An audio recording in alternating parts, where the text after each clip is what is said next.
مومن کرام سائنس سے تبدیل ہو گیا تھا، وہ کل بھی اعلان ہوا تھا اور آج بھی یاد دہانی کروا رہے ہیں۔ سائنس جو ہے وہ بڑے اسکول کے ساتھ بن گیا تو وہیں پہ اپنے جنوں کو کھڑا کر کے رہتا ہے۔ اور ایک اور اعلان سماعت فرمائیں کہ کل 5 محرم الحرام کل شام 5 بجے سید طاہر شاہ صاحب نما خان کے گھر مجلس منعقد کی جائے گی، جس سے ذاکر اہل بیت جناب بابا فقیر حسین پنجتنی صاحب اور ان کے ساتھ جناب نادر عباس رحمانی صاحب خطاب فرمائیں گے۔ خشنود محمد والے محمد بلند تر سلام۔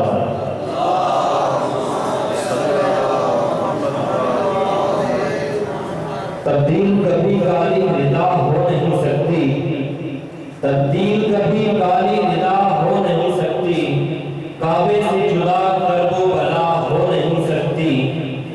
سجدہ نہ کیا جس نے ادا خاک شفا پر، سجدہ نہ کیا جس نے ادا خاک شفا پر، اس شخص کی مٹی میں وفا ہو نہیں سکتی۔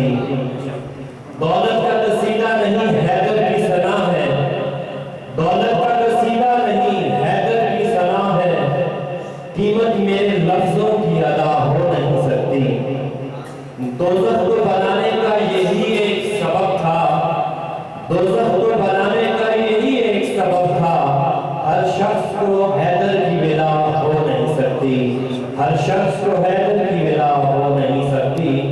اور یہ ہتھ کڑی پہنا کے مجھے ماں نے کہا تھا، یہ ہتھ کڑی پہنا کے مجھے ماں نے کہا تھا، بیٹا تجھے اب کوئی سزا ہو نہیں سکتی، بیٹا تجھے اب کوئی سزا ہو نہیں سکتی۔ انہیں الفاظ کے ساتھ دعوت خطاب دوں گا جناب علامہ عبدالخالق جعفری صاحب کو۔ نعرہ نعرہ تکبیر، نعرہ رسالت یا رسول اللہ، نعرہ رسالت یا رسول اللہ، نعرہ حیدری یا علی، نعرہ حیدری یا علی، حسینیت زندہ باد، حسینیت زندہ باد، یزیدیت مرد آباد، نعرہ صلوات۔ اللہم صلی علی محمد وآل محمد۔ اعوذ باللہ من الشیطان الرجیم، بسم اللہ الرحمن الرحیم، اللہم کن لولیک الحجۃ ابن الحسن صلواتک علیہ وعلی آبائہ فی هذه الساعة وفي كل ساعة وليا وحافظا وقائدا وناصرا ودليلا وعينا حتى تسكنه أرضك طوعا وتمتعه فيها طويلا صلوات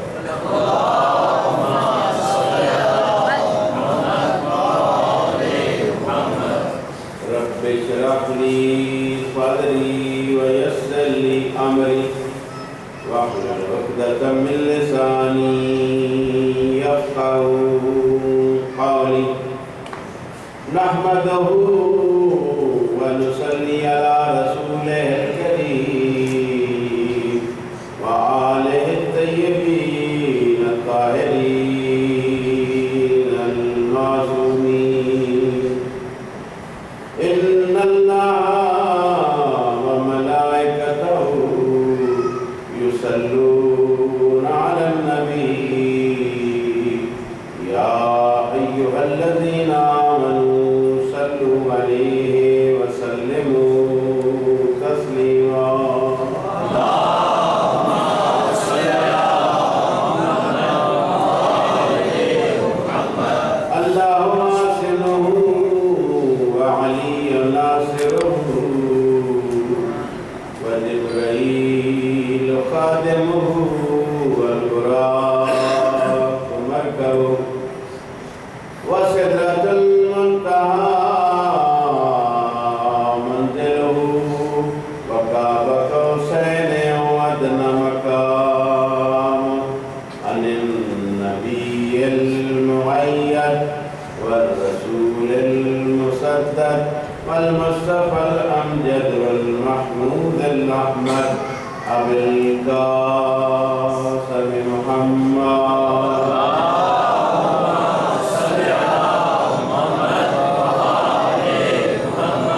أما بعد فقد قال الله تعالى في كتابه المجيد والفرقان الحميد وهو أصدق الصادقين وقوله الحق بسم الله الرحمن الرحيم والذي بعث في الأميين رسولا منهم يتلو عليهم آياته ويزكيهم ويعلمهم الكتاب والحكمة وإن كانوا من قبل لفي ضلال مبين صلوات اللهم صل على محمد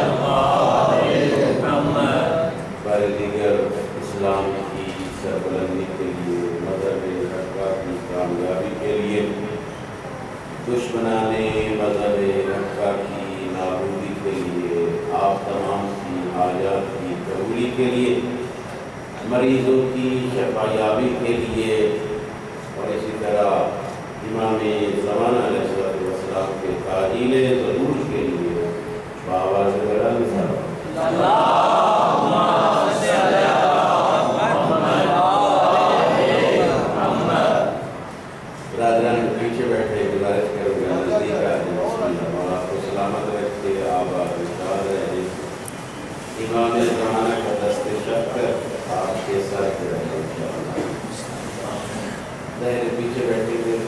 کہ چہرہ نورانی پورے زیارت نہیں ہوتا، نزدیک آئیں گے تو ظاہر جو پیچھے بیٹھے ہیں بہت لوگ بیٹھے ہیں، بسم اللہ آ گیا۔ ہاں بزرگ جو نہیں بیٹھ سکتے ان کو سارے سے بیٹھنا چاہیے، لیکن جو جوان ہیں ان کو صرف محبت ہے بیت کا سہارا ہے۔ میں نے اس اشرے کا عنوان جو ہے آج اس اشرے جو ہے وہ چوتھی مجلس ہے، اور عنوان کا قرار دیا ہے سورہ جمعہ کی 3 آیت، جس میں خداوند عالم ارشاد فرما رہا ہے وَالَّذِي بَعَثَ فِي الْأُمِّيِّينَ رَسُولًا مِّنْهُمْ يَتْلُو عَلَيْهِمْ آيَاتِهِ وَيُزَكِّيهِمْ وَيُعَلِّمُهُمُ الْكِتَابَ۔ خداوند عالم نے مبعوث پر رسالت کیا پیغمبر کو کہاں سے؟ امیین میں سے پیغمبر محمد مصطفیٰ صلی اللہ علیہ وآلہ وسلم کو مبعوث پر رسالت کیا۔ ہدف بعثت کی بتایا جا رہا ہے کہ پیغمبر کو جو میں نے مبعوث رسالت کیا ہے کس لیے کیا ہے، ہدف کیا ہے؟ خدا کی آیات کو تلاوت کرے، ان کا تزکیہ نفس کرے۔ اس سے پہلے گویا کہ ان کا تزکیہ نفس نہیں تھا، یہ لوگ کھلی گمراہی پر تھے، تو پیغمبر آئے ان کا تزکیہ نفس کرنے کے لیے۔ جو ہدف تھا پیغمبر کا وہ قرآن کی آیات کو ان کے سامنے تلاوت کرتے تھے، ان کا تزکیہ نفس کرتے تھے، جبکہ اس سے پہلے یہ کھلی گمراہی پر تھے۔ کل بات پہنچی تھی اس مقام پر، میں نے عبد الکریم شہرستانی کی کتاب الملل والنحل کی جو ہے وہ ایک روایت پڑھی تھی، حدیث پڑھی تھی، جو پیغمبر سے نقل کر رہے کیا ستفترق امتی علی 73 فرقۃ کلہم فی النار الا واحد۔ پیغمبر کیا فرما رہے ہیں؟ میری امت کے 73 فرقے ہوں گے، میری امت کے 73 فرقے ہوں گے، 73 میں سے 72 جہنم میں جائیں گے، ایک جنت میں جائیں گے۔ میں نہیں کسی کو جہنم میں بھیجنا چاہتا، نہ ہی ہماری یہ خواہش و تمنا ہے سب مسلمان ساری امت رسول جنت میں جائے، ہمیں اس سے خوشی ہوگی۔ لیکن پیغمبر فرما رہے ہیں، اور پیغمبر بھی فرما رہے ہیں، پیغمبر کے ہر فرمان میں کوئی نہ کوئی حکمت پوشیدہ بے شک ہے۔ ہم وہ چیزیں نہیں جانتے جو پیغمبر پہلے سے خبر رکھتے۔ پیغمبر اپنے زمانے میں بھی دیکھ رہے تھے، اور بعد کی بھی پیغمبر کو خبر تھی۔ پیغمبر علم غیب رکھتے ہیں، البتہ بعض لوگ پیغمبر کے علم غیب کے منکر ہیں، کہتے ہیں کہ پیغمبر کو علم غیب نہیں۔ ہاں البتہ جو علم غیب خدا کا ہے پیغمبر کا اتنا نہیں۔ پیغمبر کے پاس بھی خداوند عالم نے علم غیب پیغمبر کو بھی دیا ہے، لیکن جتنا خدا کا ہے اتنا ہی پیغمبر کا ہے نہیں۔ جو خداوند عالم نے پیغمبر کو علم غیب عطا کیا ہے اس کی سٹے یوں وہ نہیں ہے جتنا پیغمبر، لیکن یہ مسلم ہے پیغمبر کو بھی خداوند عالم نے علم غیب دیا، اور ائمہ معصومین کو بھی خداوند عالم نے یہ علم غیب دیا۔ یہ ہمارا عقیدہ ہے۔ ائمہ معصومین بھی خبر رکھتے ہیں، اسی لیے ائمہ معصومین آنے والے کو جو ہے اس کی اطلاع دیتے تھے کہ دل میں کیا ہے۔ یہ واقعات آپ خطبہ سے ذاکرین سے سنتے رہتے ہیں کہ جب کوئی آنے والا ائمہ معصومین سے ابھی سوال نہیں کیا، آیا ہے ائمہ معصومین کے پاس، لیکن ائمہ معصومین نے اس کے سوال کرنے سے پہلے اس کا جواب دیا، حتیٰ کہ صلوات پڑھیں محمد علیہ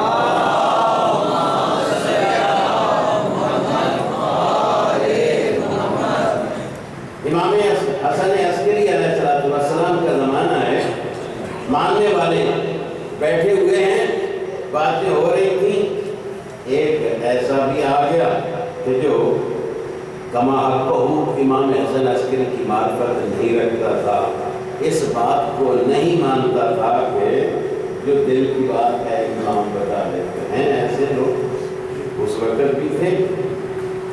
اب یہ کہ وہ بھی کہ کامل العیار تھے، معرفت رکھنے والے تھے۔ اب جب باتیں ہو رہی تھیں تو اس نے کہا کہ آپ کے امام کو میں تب مانوں کہ میں بغیر سیاہی کے خط لکھتا ہوں، بغیر سیاہی کے خط لکھتا ہوں، دیکھتا ہوں کہ آپ کے امام جواب دیتے ہیں یا نہیں۔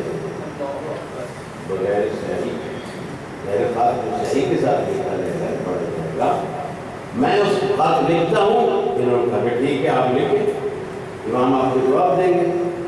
اس نے خط لکھا، وہ خط امام حسن عسکری علیہ السلام کے پاس پہنچا۔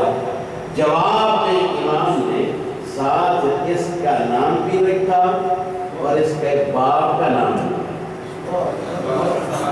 جو اس نے مسئلہ پوچھا اس کا بھی جواب دیا۔ اور ظاہر خط لکھنے والا اکثر یہی ہے کہ وہ نیچے اپنا نام لکھتا ہے نا۔ اب اس نے اپنا نام لکھا تھا، جب امام نے اس کے خط کا جواب دیا تو اس جواب میں اس کا نام بھی لکھا اور اس کے باپ کا نام لکھا۔ کیوں؟ وہ اصل کو جانتے ہیں، ان سے کوئی چیز پوچھیدہ نہیں ہے۔ تو مسلم ہے کہ ائمہ معصومین کو خداوند عالم نے یہ مرتبہ اور مقام عطا فرمایا ہے، لیکن وہ مرتبہ اور مقام جو ہے وہ خدا ہے۔ بہرحال یہ خدا کے بندے ہیں، یہ خدا کے بندے ہیں، علی سے لے کر امام مہدی تک، پیغمبر سے لے کے، لیکن یہ بندے ہمارے جیسے نہیں، ہمارے جیسے بندے نہیں ہیں۔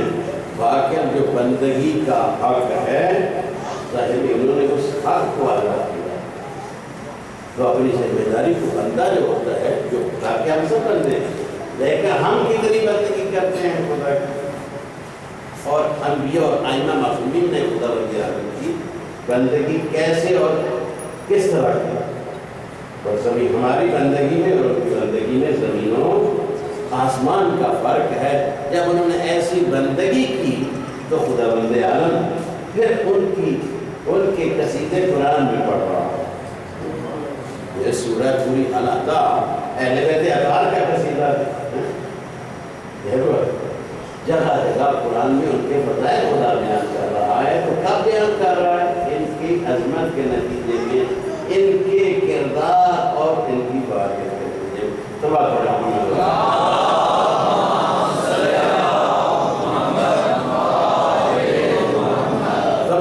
پیغمبر جانتے تھے، سامنے دیکھ بھی رہے تھے جو لوگوں کی پوزیشن ہے، یعنی عملی زندگی میں تجربہ کر رہے تھے کہ سارے کلمے پڑھتے ہیں، لیکن کلمے پر عمل کرنے والے سارے لا الہ الا اللہ محمد رسول اللہ پڑھ رہے ہیں، لیکن اس کلمے پر بھی کلمے جو پڑھ رہے کہ اشہد ان محمد رسول اللہ گویا کہ پیغمبر کو آگے رہنا، یعنی بات ہماری نہیں، یہ بات وہی ہوگی جو پیغمبر فرمائیں گے، جو محمد مصطفیٰ صلی اللہ علیہ وآلہ وسلم فرمائیں گے۔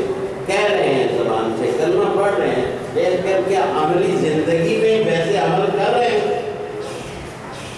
یہ پیغمبر دیکھ رہے تھے، لہذا پیغمبر نے فرمایا کہ یہ کرو گے، یہ کرو گے تو جنت ملے گی۔ تمام چیزیں جو ہیں درمیان میں خدا بھی آ رہا ہے اور ظاہر خدا تم سے وعدہ کر رہا ہے کہ یہ کرو گے، پیغمبر یہ فرما رہے ہیں، یہ کرو گے، یہ کرو گے، یہ نماز پڑھو گے، روزہ رکھو گے، زکات دو گے، حج کرو گے، بہرحال یتیم کی پرورش کرو گے، بیوہ کی خدمت کرو گے تو اس کا بدلہ تمہیں یہ ملے گا۔ یہ پیغمبر نے فرمایا۔ سب کو ساری جو عبادت ہو رہی ہے اسی لالچ میں ہے، کس کے؟ جہنم کی خوف سے اور جنت کے لالچ میں۔ جہنم میں کون جانے کا ارادہ ہے؟ کوئی ہے ایسا بندہ جو ضرورت رکھے کہ برا بھی ہے تو وہ جہنم میں جانے کا خیال اس کا بھی نہیں ہے، وہ بھی جنت میں بہشت میں جانے کا قصد رکھتا ہے۔ تو ساری جو عبادات ہو رہی ہیں کس کے لالچ میں ہو رہی ہیں؟ بہشت لیکن پیغمبر نے یہ سب کچھ کہنے کے بعد فرما دیا کہ سارے نہیں بہشت میں جائیں گے میرے امتی، میرے کلمہ پڑھنے والے امتی ہیں۔ امتی، امت رسول کس کو کہتے ہیں؟ جو رسول کا کلمہ پڑھتی ہے۔ تو پیغمبر نے فرمایا تھا یہ میری امت کے 73 فرقے ہوں گے، 73 کے 73 جو کلمہ پڑھنے والے ہیں، لیکن 72 کہاں جائیں گے؟ جہنم میں، ایک جنت اور بہشت میں جائے گا۔ یہ اب میں نے کل جو عرض کیا تھا یہی کا عرض کیا تھا کہ آخر ایک جنت میں جا رہا ہے، ہم کسی کو جہنم میں بھیجنا نہیں چاہتے، لیکن یہ پیغمبر فرما رہے ہیں کہ ایک جنت میں جائے گا۔ جو جنت میں جائے گا اس میں کوئی خاص بات نہیں، یعنی 72 میں وہ بات نہیں ہے، لیکن اس کے اندر وہ بات پائی جاتی ہے، اس کی وجہ سے یہ بہشت میں جا رہا ہے اور باقی سب کے سب جہنم میں۔ وہ ایک بات ہونی چاہیے، اب دیکھنا یہ ہے کہ وہ بات کیا ہے جو اس میں پائی جاتی ہے، کون سی ایک بات ہے جو اس میں ہے، ایک میں باقی 72 میں نہیں ہے۔ کیا نمازیں تو سارے کے سارے پڑھ رہے ہیں، روزے بھی سارے رکھ رہے ہیں، تمام دینی امور جو ہیں وہ جتنے بھی پیغمبر نے فرمائے سب پہ عمل کر رہے ہیں، لیکن پھر بھی پیغمبر نے فرما دیا کہ سارے بہشت میں نہیں جائیں گے، صرف بہشت میں یہ سارے کے سارے کلمہ پڑھنے والے میرے امتی ہیں، لیکن بہشت میں ایک جائے گا۔ وہ خصوصیت کیا ہے کہ جس کی وجہ سے اس ایک کو بہشت میں بھیجا جا رہا ہے اور باقی سب کو، اب یہ ہے کہ وہ خصوصیت جو میں سمجھا ہوں، ظاہر قرآن کی آیت خداوند عالم قرآن میں ارشاد فرما رہا ہے۔ کیا خداوند عالم قرآن میں آپ سب اس کو سنتے رہتے ہیں، کون سی آیت؟ یا ایھا الرسول بلغ ما انزل الیک من ربک ان لم تفعل فما بلغت رسالته واللہ یعصمک من الناس۔ خداوند عالم نے یہ کب فرمایا؟ آخری حج کے موقع پر پیغمبر جب حج کرنے کے بعد اس دنیا سے جانے والے تھے، پیغمبر جب حج سے واپس آ رہے تھے تو خدا جانتا تھا کہ پیغمبر کی زندگی کا آخری مرحلہ ہے، پیغام تو خدا نے پہلے دیا ہوا تھا، پہلے خدا نے دیا تھا کہ یہ اتمام حجت تھی، یہ اتمام حجت تھی۔ خداوند عالم نے پیغمبر کو جو معراج پہ بلایا تھا تو کس لیے بلایا تھا؟ پورا منشور دیا اپنے حبیب کو کہ میرے حبیب تو نے کیا کیا کرنا ہے، سب کچھ بتایا تھا پیغمبر کو۔ صرف خداوند عالم نے اپنے ملنے کے لیے تو ابھی اپنے حبیب کو نہیں ملایا نا، اس سے بالا تر مقصد کے لیے جب خدا معراج پر پیغمبر کو بلا رہا ہے۔ سورہ معراج کا واقعہ کس صورت میں؟ سورہ 27 پارے میں، سورہ نجم میں۔ وہی خداوند عالم اس سورہ نجم میں بھی فرماتا ہے کہ ہم نے اپنے حبیب کو جو وحی کرنی تھی وہ کر دی۔ کیا مطلب؟ یعنی میں نے جو اپنے حبیب سے کہنا تھا کہہ دیا، میں نے جو اپنے حبیب سے کہنا تھا کہہ دیا۔ جب خدا کے حبیب کو خداوند عالم نے یہ فرما رہا ہے کہ میں نے جو اپنے حبیب کو کہنا تھا پورا منشور دے دیا کہ تجھے میرے حبیب کیا کیا کرنا ہے، تو ظاہر ہے آخری موقع ہے۔ پیغمبر جو ہے وہ خوف کھا رہے تھے، نہ جانے کہ میرا کلمہ پڑھنے والے میری بات کو مانتے ہیں یا نہیں، میری بات کو مانتے ہیں یا نہیں مانتے۔ یہ آیت جو ہے بتا رہی ہے، اس آیت کا آخری حصہ ہے کیا ہے؟ واللہ یعصمک من الناس۔ خدا کیا فرما رہا ہے؟ یعنی آخر میں خدا اس پوری آیت کو بیان کر کے فرما رہا ہے، جب یہ فرمایا خداوند عالم نے جب حدیث کی طرف بڑھ رہے تھے، حج سے واپس آ رہے تھے، تو خدا نے فرمایا یا ایھا الرسول، یہ ولایت علی ابن ابی طالب آیت قرآن کی روح سے مثال۔ کہتے ہیں نا کہ علی کی شان میں کوئی آیت ہے یا نہیں ہے، یہ کس کی شان میں؟ یا ایھا الرسول بلغ ما انزل الیک من ربک ان لم تفعل فما بلغت رسالتہ۔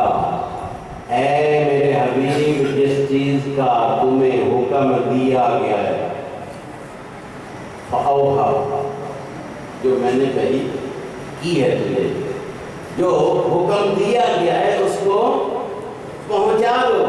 ان لم تفعل فما بلغت، اگر انجام نہیں دیا تو میری رسالت کا کوئی کام نہیں۔ یہ معمولی بات ہے، خدا کیا فرما رہا ہے؟ یہ حکم نہیں پہنچایا تو میری رسالت کا کوئی کام نہیں کیا۔ خوف کھانے کی ضرورت نہیں ہے، واللہ یعصمک من اللہ، خدا آپ کی حفاظت کرنے والا ہے، خدا آپ کی حفاظت کرنے والا ہے۔ یہ آیت نازل ہوئی تو جس کے بعد پیغمبر مجمع 30,000 کا مجمع ہے جو پیغمبر کے ساتھ ہے، اور وہ غدیر کون سا مقام ہے جہاں سے اس زمانے میں مختلف ملکوں پر راستے نکلتے تھے، جو آج کل ملک ہیں وہ مختلف راستے نکلتے تھے۔ وہ ایسا مقام تھا جہاں پیغمبر 1 گھنٹہ 2 گھنٹہ نہیں بلکہ کتنے دن رکے؟ 3 دن۔ شدت کی دھوپ، آپ کو پتہ ہے جو وہاں کی گرمی ہے، اس شدت کی دھوپ میں پیغمبر 3 دن رکے۔ جو لوگ آگے جا چکے تھے ان کو پیچھے بلایا، جو پیچھے تھے ان کو آگے بلایا، اور اس شدت کی گرمی میں پیغمبر نے پلانوں کا ممبر بنایا۔ یہ کیوں بنایا؟ پیغمبر پلانوں کا ممبر جو بنا رہے ہیں، کیا آپ مدینے سے ممبر نہیں منگوا سکتے تھے؟ جب ممبر بنانا ہی ہے تو وہاں سے نہیں منگا سکتے تھے؟ اگر آصف بن برقیہ منگوا سکتے ہیں تو کیا پیغمبر مدینے سے نہیں منگوا سکتے تھے ممبر کو؟ نہیں، وہ نہیں منگوایا، بلکہ پیغمبر نے وہیں غدیر کے میدان میں اونٹوں کے پلان جو ہے وہ جمع کیے جس کے اوپر کھڑے ہوتے۔ اس میں پیغمبر کے معصوم کے ہر فعل میں کوئی نہ کوئی حکمت پوشیدہ ہوتی ہے، حکمت پوشیدہ ہوتی ہے۔ کیوں پلانوں کا ممبر بنا رہے ہیں؟ اس لیے ان کو ذہن نشین کرانے کے لیے، ظاہر یہ جہاں بھی جاتے تھے ظاہر اونٹوں پہ سفر کرتے تھے، ظاہر ان کو یاد رہے کہ جب گھر سے جانے لگیں گے تو ظاہر جب قرآن اونٹ پہ رکھیں گے تب بھی ان کو یاد رہے گا، اور جب واپس آئیں گے قرآن کو اتاریں گے تب بھی ان کو یاد رہے گا کہ ہمارے پیغمبر نے، حبیب نے، اس حبیب خدا نے اس پلانوں کا ممبر بنایا تھا، اور پلانوں میں ممبر پر کھڑے ہو کر پیغمبر نے کیا کہا تھا؟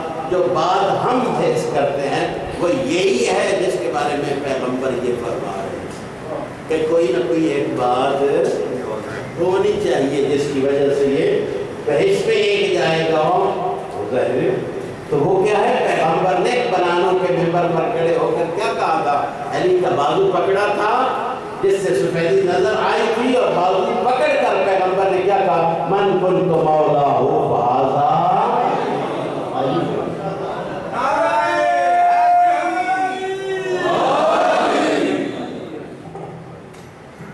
جب تک پیغمبر نے اپنے بعد ولایت کا اعلان نہیں کر دیا، ظاہر اس دنیا سے جانے والے تھے جو پیچھے جا چکے، پیچھے تھے ان کو آگے بلایا، جو آگے جا چکے پیچھے بلایا، اور وہاں یہ اعلان کیا تاکہ یہ جب جائیں اپنے اپنے علاقوں کی طرف تو وہاں جا کر بتائیں کہ پیغمبر اس دنیا سے جانے والے ہیں، اور انہوں نے جانے سے پہلے اپنی جانشینی کا اعلان غدیر کے میدان میں پیغمبر نے کیا۔ اور یہ باتیں صرف